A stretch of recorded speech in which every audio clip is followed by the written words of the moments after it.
The doctor's not just going to, oh, take this and you'll be fine. Although I'm sure sometimes that does happen. Instead, they're going to do a thorough examination. They're going to look underneath the surface to see what's really going on. And that's exactly what behavioral scientists do when they go into an organization or when they work with a business or a brand. They say, okay, what's happening here? Who are the customers? Who are the employees? What behaviors are they engaging currently that aren't considered ideal? Why are they engaging in those behaviors?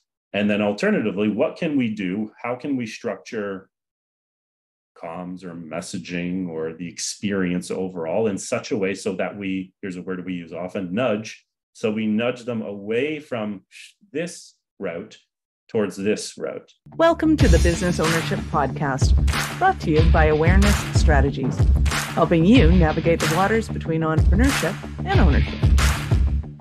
Hey there, peeps. This is Michelle Nedelec, and I'm super glad that you're here with us today because I'm here with my most amazing guest, Nick. Nick, thank you so much for being here with us today. Thanks for having me, Michelle. Excited to chat with you. Yeah, we're going to have fun. So give us a highlight of who you are and what you do for business.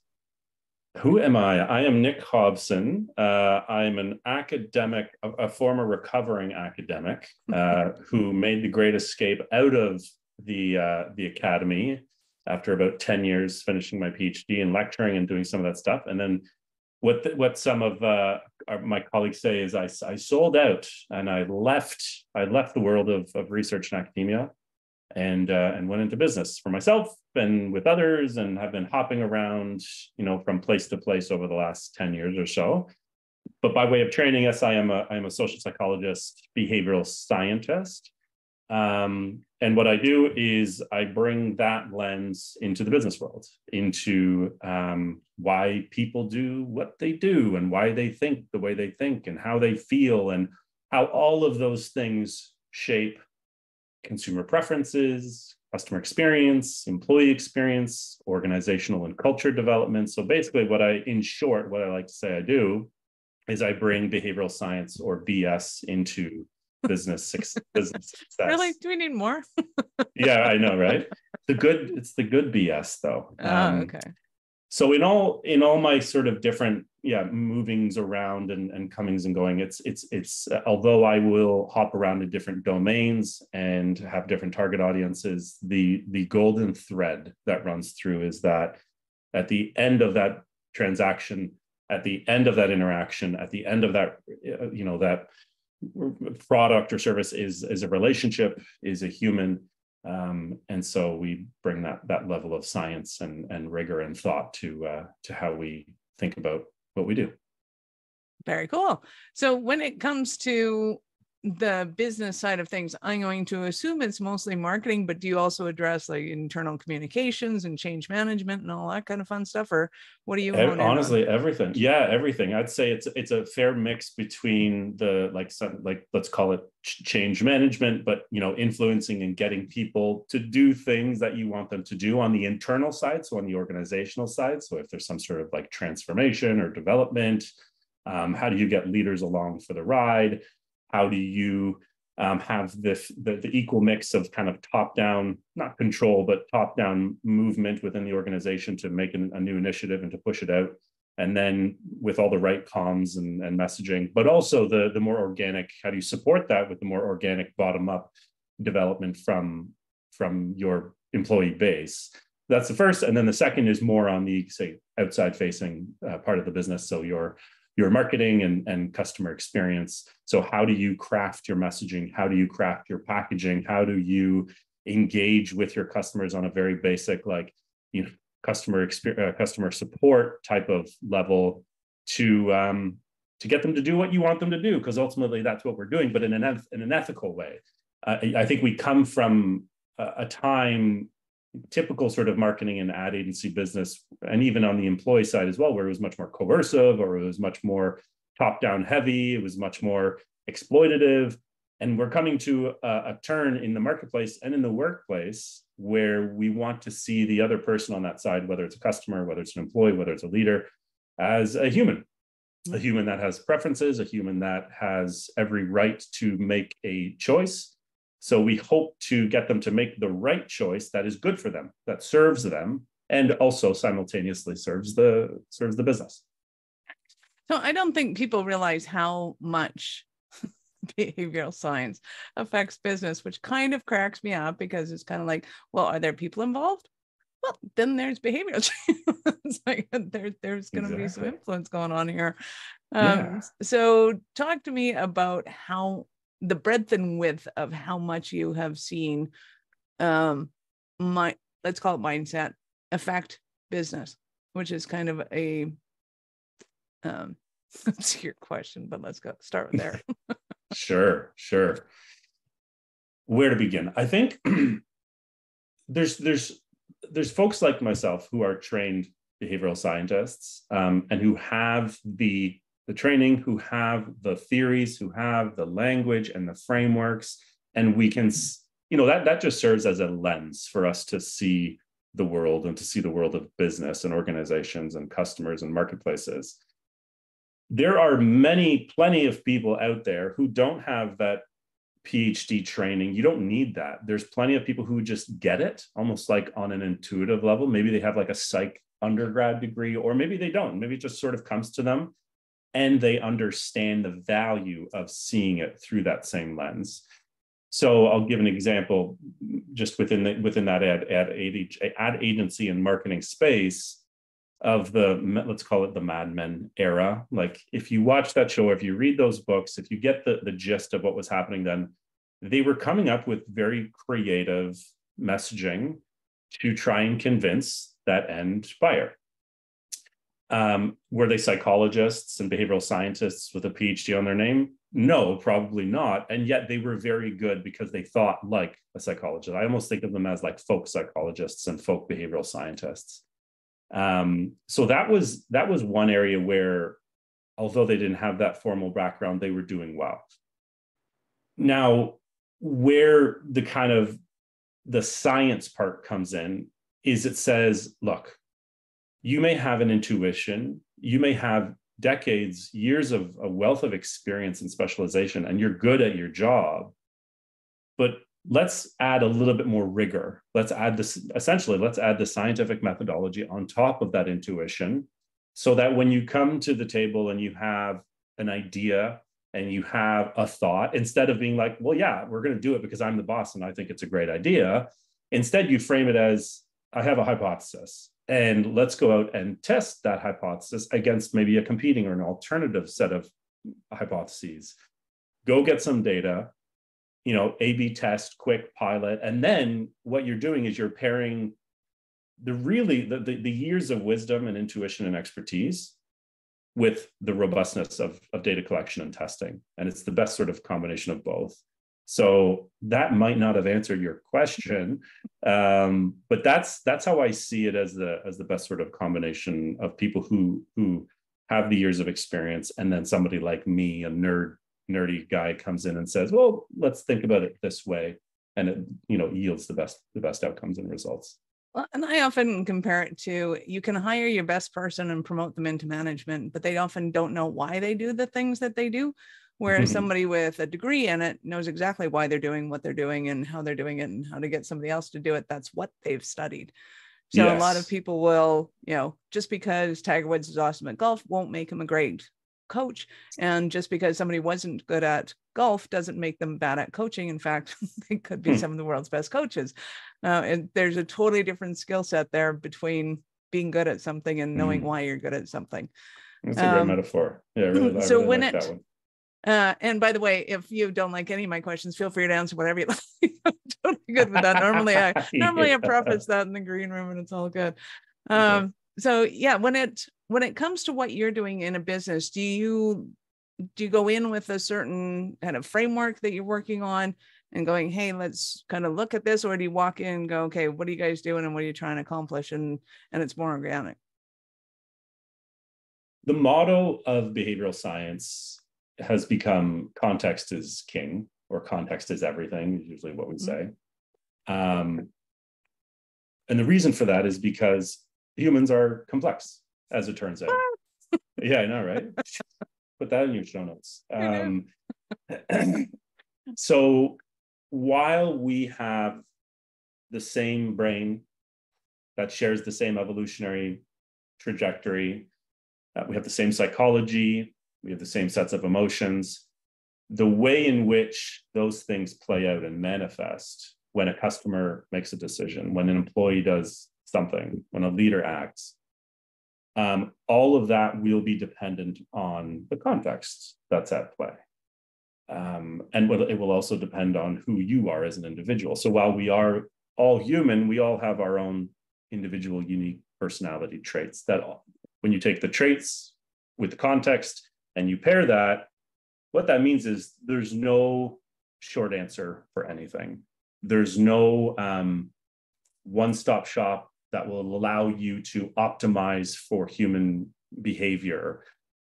We as behavioral scientists go in, and what we typically do is we conduct an audit or a diagnosis, very much like how a medical doctor would do the same. If a patient comes into the doctor's office and says, I just don't feel healthy, the doctor's not just going to, oh, take this and you'll be fine, although I'm sure sometimes that does happen.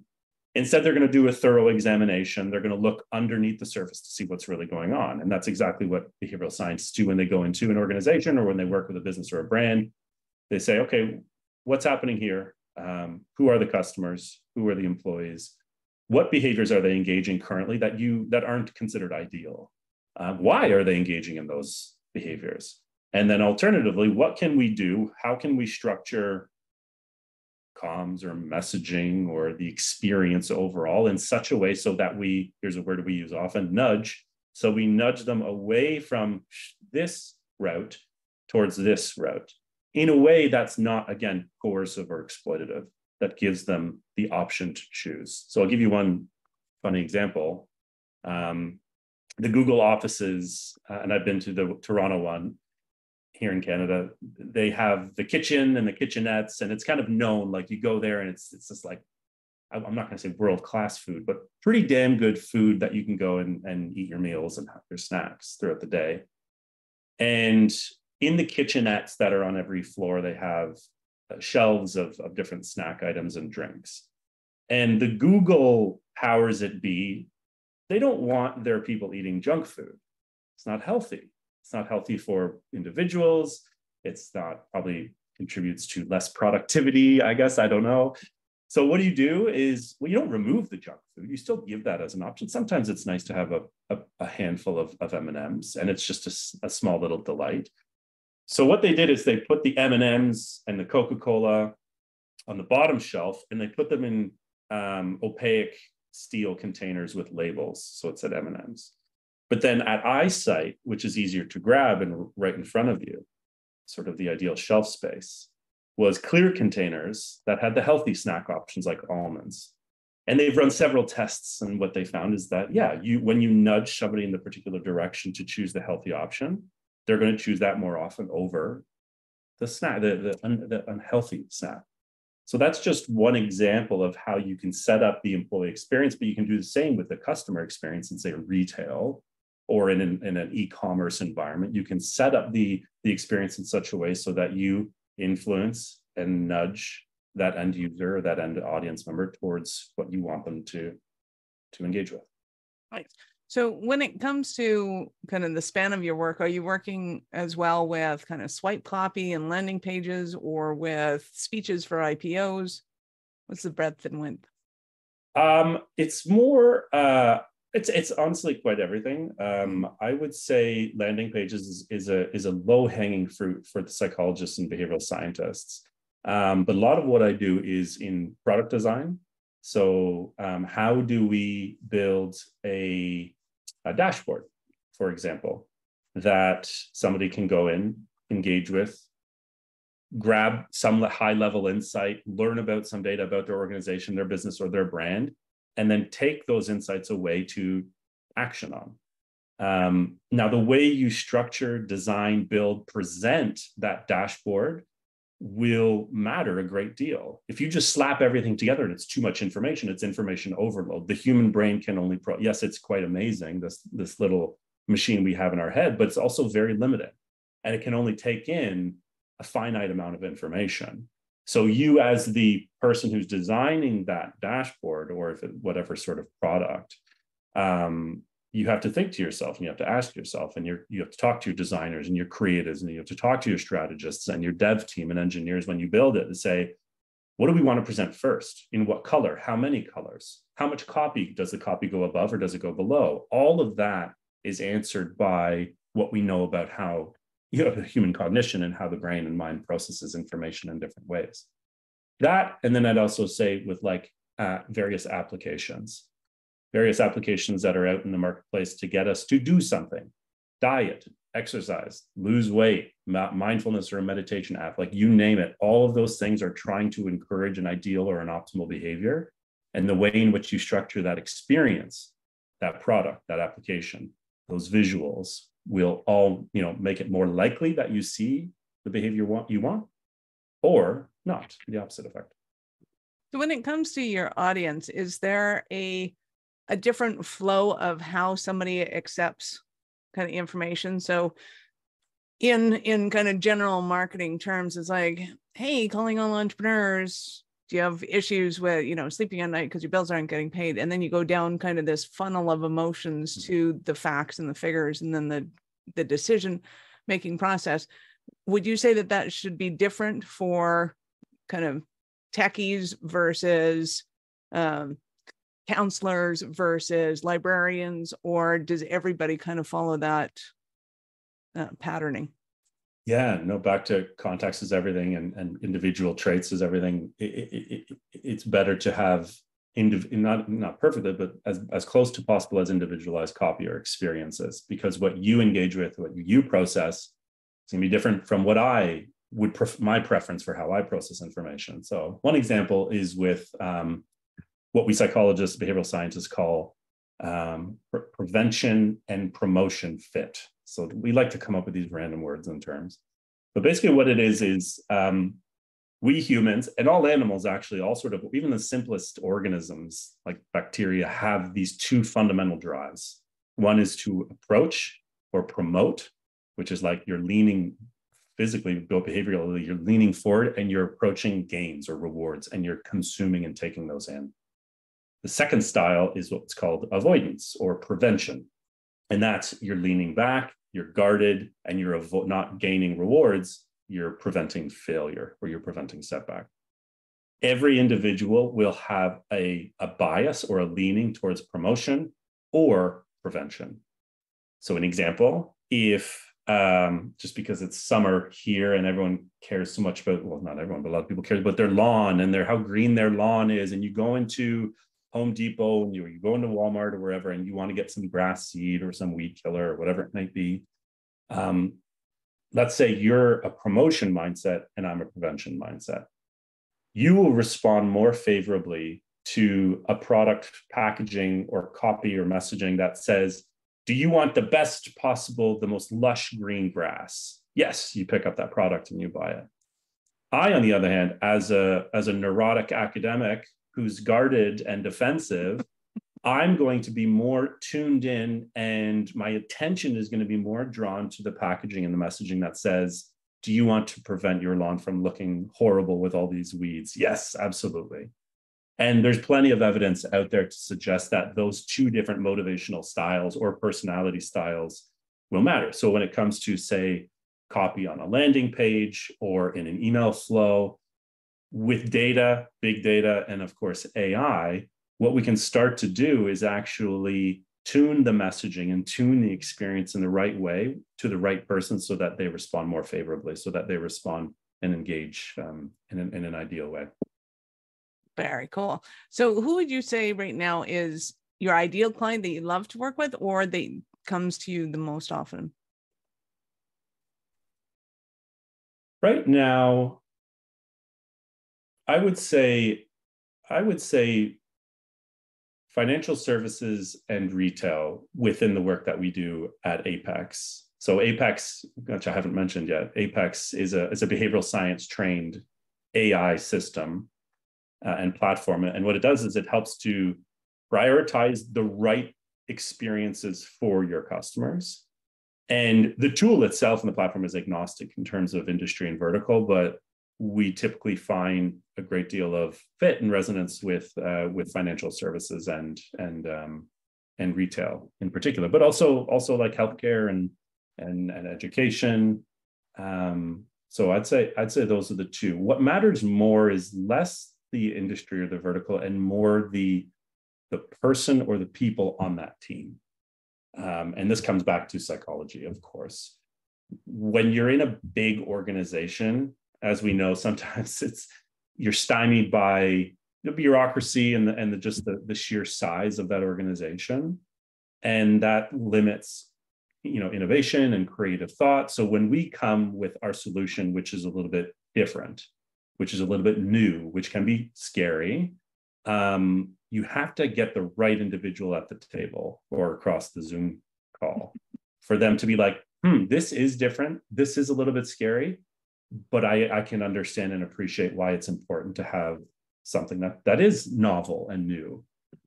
So what we find in that business that we have in the product Apex that we bring to market is, like I said earlier, it's not about the industry. It's more about the people who are having those conversations with us.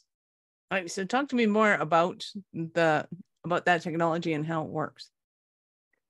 Yeah, in short, we like to think about every interaction that happens between a customer and a brand or a customer and a product as a relational experience. My business partner often says it's not B2B, it's not B2C, it's not D2C, it's H2H, human to human. So back to my previous point, at the end of every transaction, at the end of every experience is going to be a human that has desires, preferences, emotions, behaviors. So in that product, we bake that into the very beginning of the dashboard and the platform that we've built using this behavioral science-backed AI tool. And essentially, my favorite part of the product is what we call the mind map. So after our clients and their teams will walk through, they get a score. This is how well you're doing. It's their Apex score.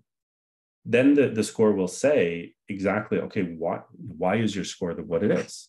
And that produces the mind map. And the mind map, if you can imagine for those people who are listening, is almost like a 2x2. So you have your x-axis, your horizontal x-axis, and your vertical y-axis. On the vertical y-axis is the extent to which our clients' customers, so end users in the marketplace, desire certain experiences. Do they want them to be reliable? Do they want them to be functional? Do they want them to, something that's more like on the rational kind of side of things? Or do they want them to be empathetic? Do they want to be joyful and happy? So more on the kind of like affective or emotional side of things. And what the AI tool does is it basically plots it from they want it, they don't want it at all, or they want it a great deal. I really desire my experiences to be joyful or empathetic.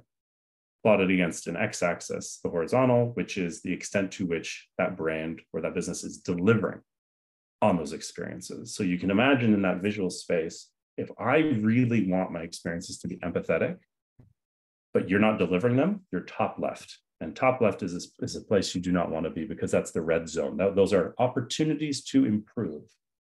And it's almost like the metaphor, the analogy that I equated to is that of a human relationship. So if you have a married couple and one of them says, look, in order to get the ideal outcome of this relationship, of this marriage, I need this thing. And that partner is not meeting it, that's the red zone. That's a recipe for disaster. It's a recipe for disaster for humans. It's a recipe for disaster for brands and products. And so what that then does is our mind map provides a roadmap. It's a roadmap for our clients to say, well, this is an underserved factor in our business. Our customers are saying they need it, they desire it, but we're not delivering. We're underperforming. We're under-delivering on it. That there, we can tie a KPI to it. We can tie a strategic roadmap. We can set that direction, and then we can watch it improve over time and track its movement, track the improvement in the Apex score, and then track the improvement in ultimately in revenue and profitability. Nice. So when you're working with somebody, does it depend on the size of the business or how experienced the business is, like how many past clients they might have had that they can put through the system, depending on what they're looking for? Because I'm expecting that most people would, well, that was a gross assumption. Most people would be willing to do this proactively, but that was kind of silly because nobody does anything proactively. So maybe they're not. It's a great question. We have a combination of working with like third-party like sampling providers. So your Medallia, your Qualtrics, or whatever agency our clients work with, which is common. And oftentimes we go to our clients through an agency channel partner, and that's how we end up working with the clients that we do, as opposed to going direct to them. So those agencies will often have their sampling tools and platforms. But what's really important, and this actually just came out with respect to NPS, the creator of NPS, he said, the surefirest way to bastardize the NPS score, or any score for that matter, is to get biased data, garbage in, garbage out. So when you present some sort of survey to a customer, who's going to be really keen to take the time to answer those questions? Two types of people: people who love you, or people who absolutely hate you. And if you're, and usually it's the people who love you. So if that's the only subsample that you're getting, you're not getting the full picture of what people think about you, or what their experience has been with that product, with your product, service, or with your brand overall.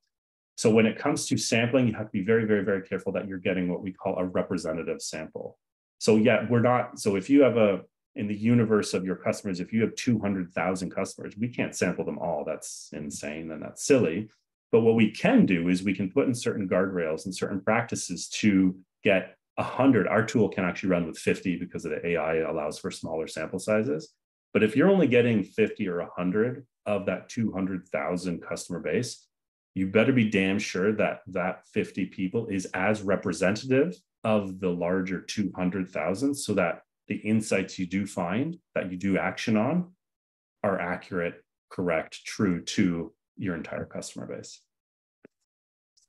So when it comes to kind of, if somebody doesn't have the resources that they think they need and they come to you, it's like, well, how do I leverage if I have like, might have 25 clients, or my mom's here and she's extremely biased.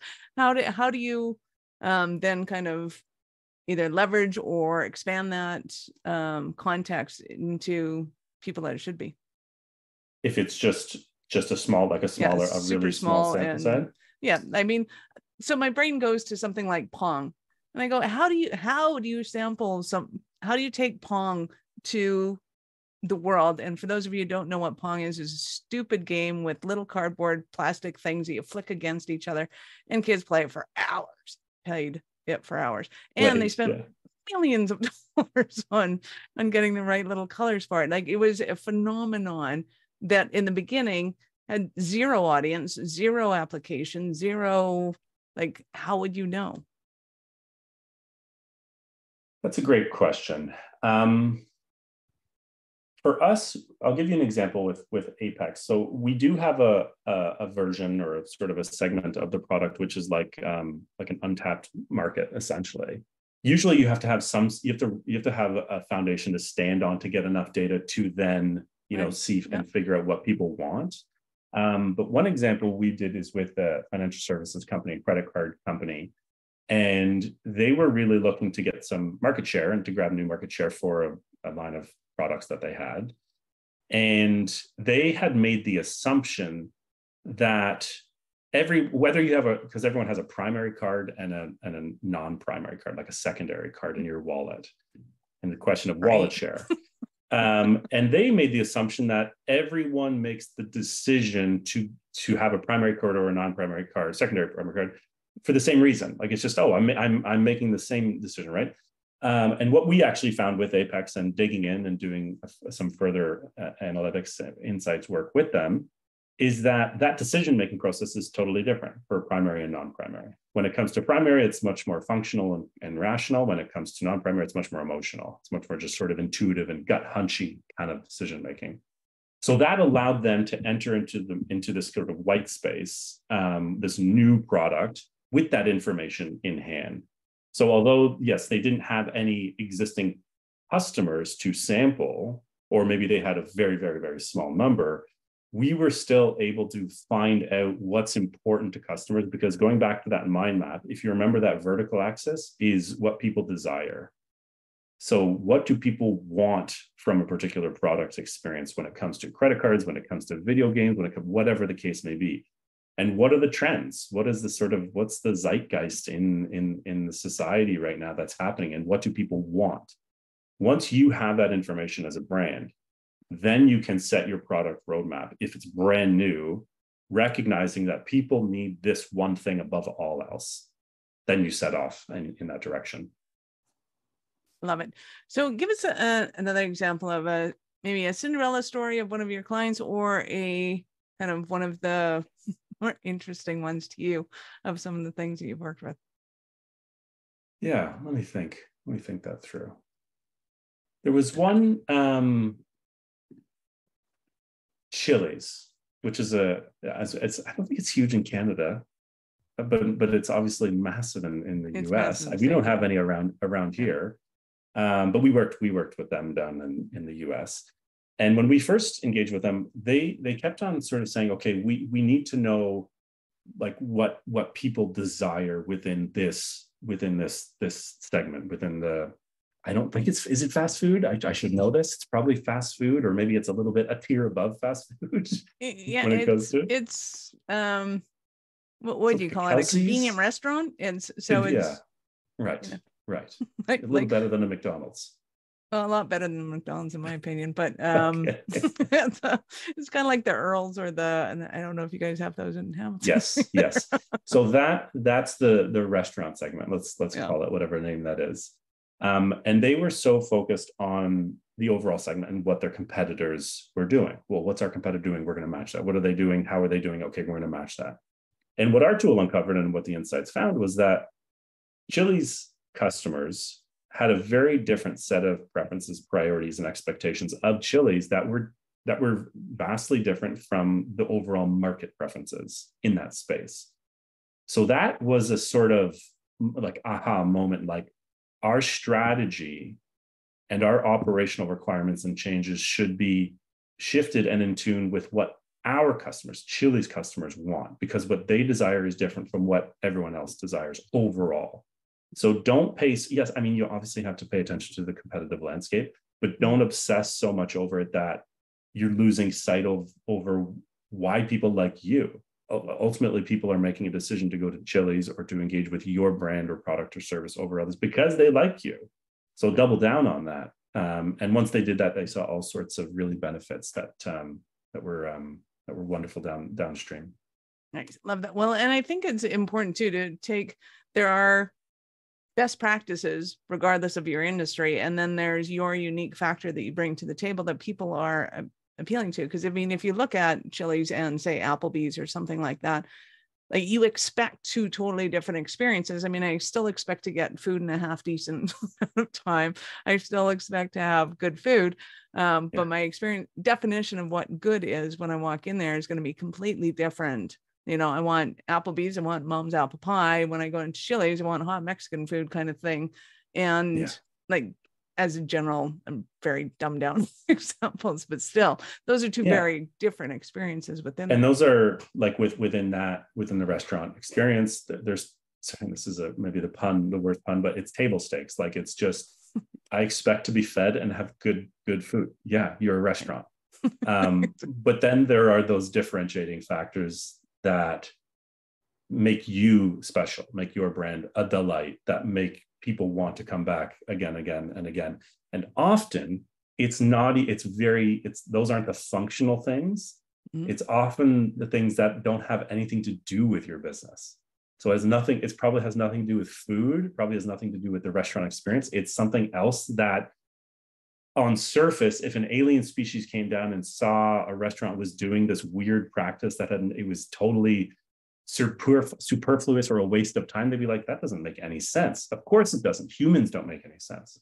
So back sort of full circle, back to humans and our irrationality, you have to account for that, because once you account for that, this is how we deliver the best possible customer experience. So from a completely blind, insane kind of perspective, Applebee's might have their rooms cooler so that you appreciate the heat of the hot apple pie, and Chili's might be warmer so that it feels like you're going into Mexico and you're having this warm, exotic experience. I like that. I like that. Yeah. Yeah. Nice. Thinking like a behavioral scientist. Yeah. Hey.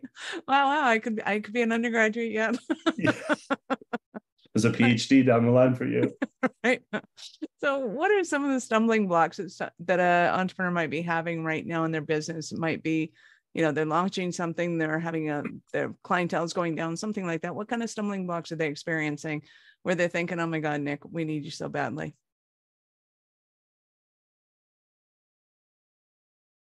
I would say, and this may be counterintuitive, don't listen to your customers, which sounds silly. And I don't mean don't ignore your customers. Customers are the basis of why you exist. We know that. But be very careful about how you listen to them and how you surface the data and the insights from those customers. So we know that people, human beings, one of the reasons why we're so silly and irrational is we don't know how to say how we're feeling, how we're truly feeling. So if you say, hey, Nick, how are you doing? How are you feeling? How you feel about this experience? I'm not going to be able to tell you. Maybe I will because I'm pretty good at it, but most times we're going to say something, we're going to blurt something out, and then we're going to post-hoc rationalize why I just said that thing so that it's logically coherent and makes sense in our conversation. But we're really bad at introspecting. So are your customers, which means if you just sit down and do a focus group, let's say, and say, hey, what do you think about this product? What do you think about the service? What do you think about the overall experience? And they just tell you, that's biased data, which means that's biased insights, which means if you take action on that, you're wasting your time, you're wasting your money. So we need tools. We need the right type of tool, like Apex, or like there's tons of different ones in the marketplace that leverage AI, that leverage technology, smart product application to reveal or surface the true inner preferences, desires, and behaviors of customers. And it's that sort of perfect combination of, yes, hearing what the customer has to say, what they want, what they think or what they've thought, but getting that information in the most accurate, robust, and rigorous way. And that's where science and technology comes in. Right. So if somebody's doing a product launch or they're experiencing kind of a decline in sales and revenue, if they're just wanting to expand and increase their marketplace, those would be good reasons to reach out to you, yes? Absolutely. All of those, yeah. Okay. So I know our listeners are going to want more from you. How did they start their journey with you? They can go to apexscore.ai to visit us and just poke around the website. And there's all sorts of different CTAs and calls to action if they want to get in touch with the team. If they want to get in touch with me personally, they can find me I'm very active on LinkedIn, not Twitter, but just LinkedIn. And yeah, that's where I'm sort of hanging out most of the time. Right. So we will, of course, have Nick's links in the show notes. So go ahead and scroll down and click on those links. Be sure to open them up in another browser because we're not done yet. So I get to ask you, at what point in life did you know that you were a special kind of crazy enough to think that you could become an entrepreneur?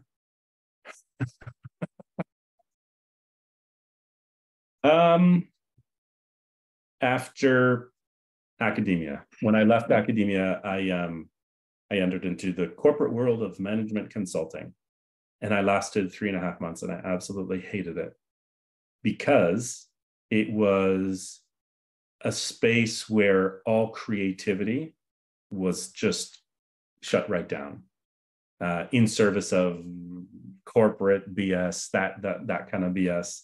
And it was right after that I went into business for myself, that I started working with entrepreneurs, that I started working with startups, because it's just my own personal preference. Nothing against people who end up going into that other path of big corporate. It was just my own personality. It was a fit thing. I need to create the 0 to 1 experiences products.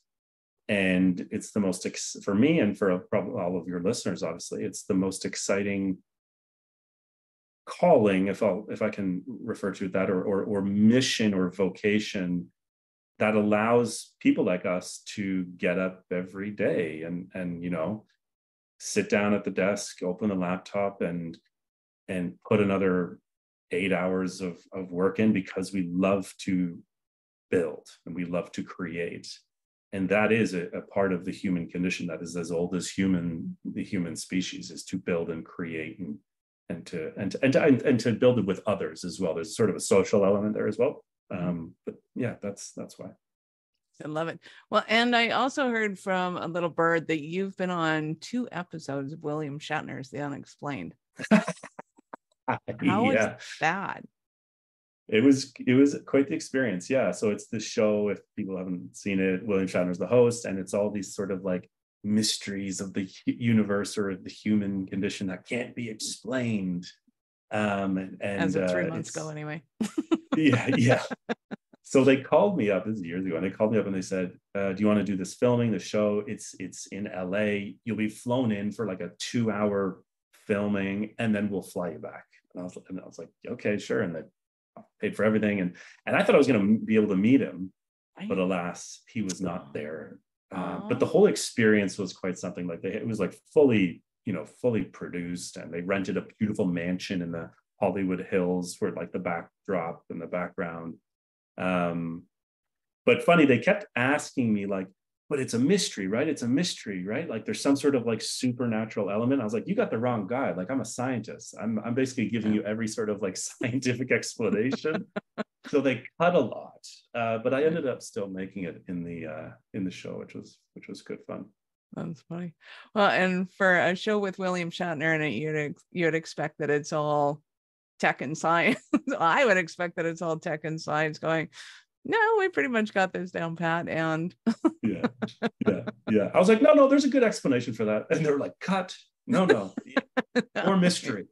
Yeah, you're not getting the whole point of this. That's awesome. I love it. You've been absolutely awesome. Any last words for our peeps? Well, thank you, Michelle, for having me. It's been good. It's been good fun. Just remember, I would say that humans are a fascinating bunch, and don't take for granted why we do what we do. And speaking of mystery, there's always good scientific explanation, but on the surface, it really is quite a mystery why humans do what we do and why we make the decisions we make. So always just be sort of dazzled and in awe of humans and human behavior. Love it. Thank you so much for your time. I appreciate it. And I know how valuable it is. Thank you, Michelle. Thank you. Awesome. This is Michelle Nedelec. Thank you for being here with us today. Be sure to subscribe to the show and share it with your friends. We love helping entrepreneurs grow. Are you running a business over 7 figures but still struggling with technology headaches? Pay attention. You do not want to miss this offer. This podcast episode is brought to you by Awareness Strategies, who is offering a custom-built digital adoption roadmap for anyone running a business over 7 figures who's wanting to grow their business in the next 5 years. And it's not just a roadmap. They offer full implementation as well, if that scares the out of you. Check out awarenessstrategies.com/roadmap for more details today. The link's in the show's notes. Don't regret not doing this. Do it now. That's awarenessstrategies.com/roadmap.